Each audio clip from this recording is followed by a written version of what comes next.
Why is it so hard for me to get out of bed in the morning? If you ask yourself that question and the answer you keep landing on is, I'm just lazy, I want you to stop. That's not laziness, and you're not the problem. The advice you've been given is. That's a sign your brain runs on neurodivergent sleep biology. And in this video, I'm going to show you exactly why mornings feel physically agonizing for you when they don't for other people, and what to do about it. I'm Sleep Dr. Chris. I'm a double board certified sleep doctor and a neurologist for over a decade, and I've helped over 20,000 patients sleep better and counting. So let's start with what's happening in your body in the morning if you have ADHD. There are 4 things going on that make sleep work differently for you than it does for neurotypical people, and they are the missing morning signal, the late night second wind, the delayed body clock, the dopamine, and time trap. Once you understand all 4, then we will go over what you can do at home for each of the 4 things to make going to sleep much easier. Let's start with mechanism 1, the missing morning signal. There's a chemical your body produces every morning called cortisol. Most people know cortisol as the stress hormone, but cortisol has another job. It's your wake-up chemical. In a neurotypical brain, cortisol surges in the first hour after waking. That surge is what gets you out of bed. It's the chemical reason most people can drag themselves up at 6 a.m. even when they don't want to. But in a neurodivergent brain, that morning cortisol surge is reduced. Your body chemically cannot produce the same wake-up signal at the same strength.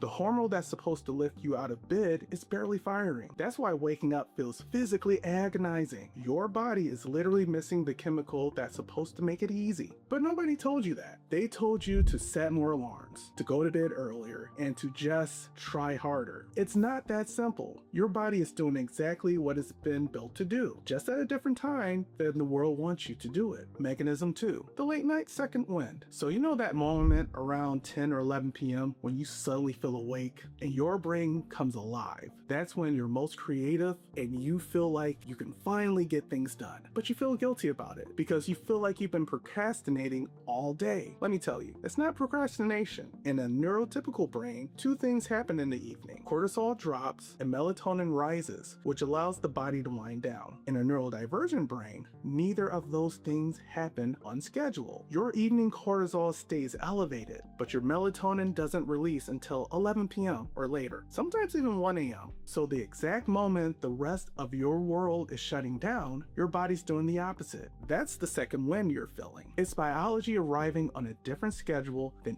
everyone around you. But why is your wake-up chemistry on a different schedule? That leads us to mechanism 3, the delayed body clock. Your circadian rhythm controls everything from when you wake up to when you feel hungry to when your body temperature rises and drops. For most people, this internal clock matches the clock on the wall. They get tired around 10 and they wake up around 7 a.m. For people with ADHD, the internal clock is delayed by about 90 minutes. That doesn't sound like much, but think about what it means. Your body thinks 8:30 is your 7 a.m. Your body thinks midnight is your 10 p.m. And your body thinks 4 a.m. is the middle of your night. So when an alarm goes off at 7 a.m., your body's being woken up at what it considers 5:30 a.m. 73 to 78% of adults with ADHD have a clinically delayed sleep-wake cycle. That's not a small group. That's the majority. Your gene expression, your body temperature rhythm, and your hormone cycles are all running on a delayed schedule, which leads us to mechanism 4, the dopamine and time trap. There's a chemical called dopamine that controls motivation and focus. Everyone has it, but if you have ADHD, your brain chronically produces less dopamine than what you need, which is why forcing yourself to focus on something boring feels physically painful. By the end of the day, you've burned out through what you had, focusing through meetings, masking, and forcing yourself through tasks. So when you finally sit down at night, your brain is in a dopamine deficit, and it does what a brain in a deficit does. It goes looking for a quick refill. So your brain goes hunting for the easiest dopamine available, your phone. It gives it that. So does YouTube. So does the show you've watched 10 times. This pattern has a name. It's called revenge bedtime procrastination. The revenge part is very real. Your brain is taking back dopamine that they stole from it. And here's where it compounds. People with ADHD have something called time blindness. The brain doesn't accurately track the passages of time when you're focused on something. So when you tell yourself, I'll just scroll for 10 minutes and then look up and find out it's 1 a.m., you aren't lying to yourself. yourself. Your brain literally cannot feel time passing during hyperfocus. So staying up late doesn't mean you're undisciplined. You're staying up late because your brain is in a chemical deficit and can't perceive time. Those two are two different problems than the one you've been told you have. Now, here's 4 things you can do to make sleep a better experience for you. But before we get to that, I'm a sleep doctor, but I'm not your sleep doctor. These solutions are for education purposes only. For missing the morning signal, your body isn't producing enough cortisol in the morning to wake you up. So you have to give your body a different signal that the morning has started. That signal is light, but specifically bright light at a level your indoor lamps can't match. The most powerful version of this is sunlight. Stepping outside within the first hour of waking, even for 10 minutes, exposes your eyes to thousands of lux full spectrum light. Your indoor lights, even the one that feels bright, usually deliver about less than 500 lux. Outdoor light, even on a cloudy day, can be 20 times more intense than your kitchen. That intensity is what tells your body the day is starting, even when your internal chemistry hasn't gotten the message yet. If outdoor sunlight isn't possible, a light therapy lamp is the next best option. 10,000 lux, positioned at eye level, used for 20 to 30 minutes within the first hour of waking. You can place it on your desk while you eat breakfast or while you work through your morning routine. But here's the part most people miss. If your internal clock is phase delayed, your body may not be biologically responsive to the 6 a.m. light. It might respond better to light at 8 or 9 a.m. So forcing yourself outside at 5:30 in the dark doesn't move your clock. The light has to land where your body actually is ready to receive it. Now, for late night second win, low dose melatonin can help. If your body releases melatonin too late, you can nudge it earlier with a small supplement. But listen carefully. This is where almost everyone gets it wrong. The dose and timing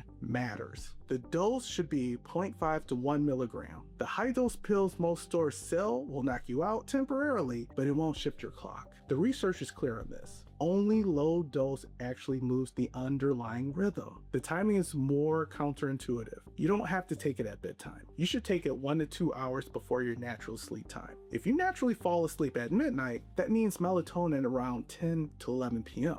That'll feel too early, but it's supposed to. The reason for early timing is that the melatonin's clock shifting effects happen slowly, hours after you take it. By the time your natural bedtime comes around, the melatonin signal is at its strongest and your body is ready to receive sleep. One practical note, most over-the-counter melatonin doesn't come in half milligram doses. You may need to split a 1 milligram tablet or find a brand that makes the smaller size. Now, for the delayed body clock. You need a fixed wake time, the same time every day, including weekends. This gives your body the external signal it needs to start shifting earlier. The bright light therapy ties to this wake time. The cortisol response gets trained around it, and with a consistent wake time, the rest of chronotherapy has something to anchor to. The morning is where your body is most trainable because an alarm is external. It doesn't care about your hormones. It just goes off. Your evening chemistry is still on a delayed schedule, so forcing yourself into bed at 10 p.m. just means you're lying awake for 2 hours. One thing to know going in, your clock can be moved, but only at a biological pace. The research shows that circadian system can shift about 1 to 2 hours per week under good conditions. If you try to jump to 2 a.m. bedtime to a 10 p.m. bedtime in 1 week, you'll fail and revert. You need gradual shifts, 15 to 30 minutes earlier every few nights. But the weekend matters more than you think. Sleeping in until noon on Saturday undoes the work you did all week. Researchers call this social jet lag. It's a weekly disruption pattern that keeps neurodivergent people stuck in their delayed schedules, even when they're trying to fix it. Now, for the last solution to fix the dopamine time trap. The first 3 strategies fix the chemistry.